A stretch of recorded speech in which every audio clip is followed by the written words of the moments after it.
My actions caused the death of my wife, unspeakable damage to 2 universes.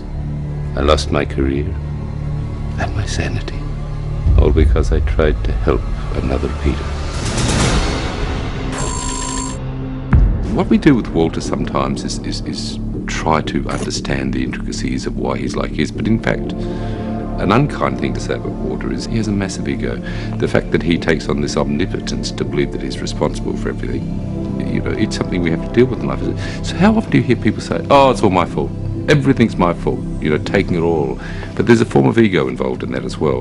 And I don't mean that to be unkind to Walter because I love him, but I think that's what he does. He can't accept that events would have taken place regardless of his existence or not.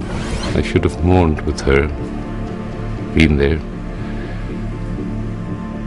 But instead I let her grieve alone so that I could focus on finding a way to the alternate universe to save someone else's child.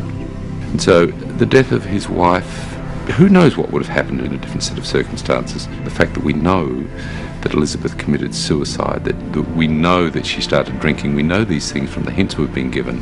But she might have done that after the loss of her first child, a real child, you know. Walter just laid it all on himself and basically drove himself insane doing it. As he's come out of it now, we're seeing this resurrection of the man in a sense, but he's still finding that everything that happens, he finds a way to blame himself for it. And I think he needs to get beyond, he needs to get to a state of forgiveness, which comes up in the next episode, by the way. The water was still running in the sink. She must have come to her decision while she was washing the dishes. I know almost immediately, even before I found the body. The car's engine was still running. Mind you, I think his description of the loss of his wife is very touching, and perhaps because we've never heard it before, it's like, oh my God, is that what happened? No wonder he's wrecked. But he needs to get over it.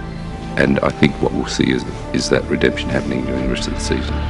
I will do everything in my power to help you get home. But you must go back to the other side and tell them that I am not their enemy.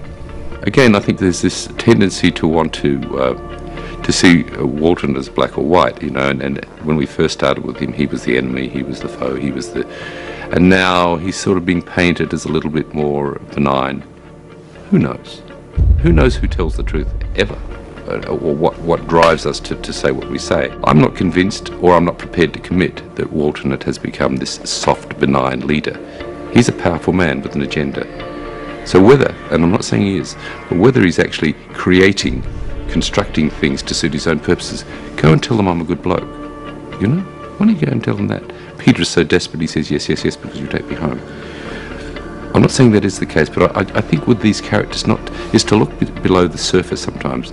They're very real human characters, which is why I almost implied that Walter was flawed by saying that he's in his ego. I'll say the same about Walton.